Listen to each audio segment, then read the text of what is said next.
Hi, this is Dr. Maggie Perry with Tell Me What You're Proud Of. Today I'm consulting with Dr. Michelle Wicken. Dr. Wicken is a licensed psychologist with over 25 years experience. She's in private practice in Valencia, California, where she specializes in treating children, teens, and adults with anxiety disorders and obsessive compulsive disorder. Dr. Wicken is dedicated to educating the public on these conditions. She is a clinical fellow of the Anxiety and Depression Association of America. She's a graduate of the Pediatric Behavior Therapy Training Institute and the Behavior Therapy Training Institute of the International OCD Foundation. Some of the themes of my episodes with Liz included procrastination and its relationship to perfectionism, not just right feelings, shame about distress, and how we develop compassion. Today, Michelle and I will talk more about those themes.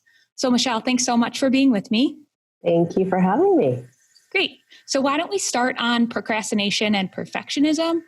Did you have thoughts about what Liz was saying about how she used to procrastinate and she noticed its connection to perfectionism? Yeah. So, she talked a lot about getting stuck on the couch, thinking about how she was going to do laundry and, just kind of getting stuck there. And it sounded like she was really thinking through how she was going to do this, which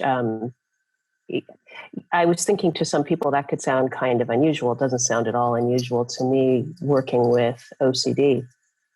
But, we think about perfectionism as this pursuit of doing things very well. And here you see, Liz was getting stuck, with planning out how she was going to do things. So she was, struggling with this kind of perfectionism that gets in your way of doing things, where she had rigid rules for how she was going to do things. It had to be perfect. If it wasn't working out in her head, it was getting stuck. And you could get this feeling like if it went wrong, it was going to be really bad. That the consequences would be awful. And so this is where, it sounds very much like she really, really just wanted to do a good job on things, but all these rules and the fear of it not going right was just holding her back. So now you get the procrastination, right? I'm so concerned that it's not going to go right. And there's all this anxiety build up to approaching a task. And now the task it starts to feel, insurmountable. Yeah, I find that a lot of people who procrastinate interpret it as laziness and have trouble. Yeah, and then don't think of themselves as perfectionists. Do you see that too? Oh yeah, a lot. People will just say, "Well, I'm just lazy. Why couldn't I just get started and just do it?"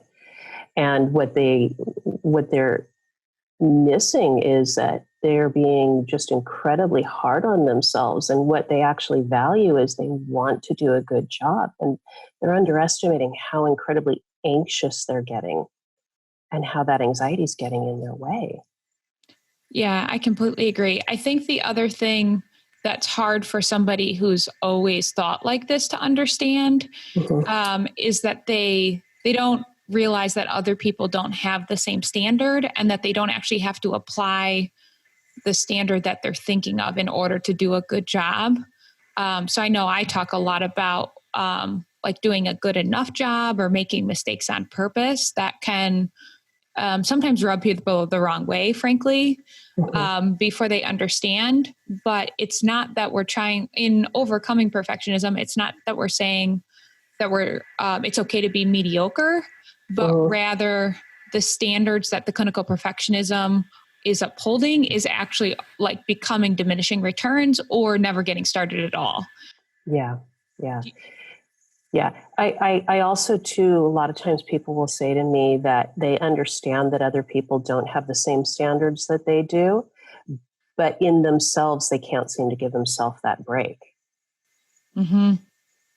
Yeah. So I found with Liz, as we were working together, that once she used a conscientious model, so she thought about, for instance, how her parents do laundry or her boyfriend does laundry, noticing that was also okay, then it was like a little bit easier to drop the standard, at least like as an experiment. Right. And the other thing we worked on was flexibility around the task. So in terms of like motivation to even try doing something imperfectly, it was really liberating to think about doing laundry on a weekday night rather than having to reserve a whole weekend day for it.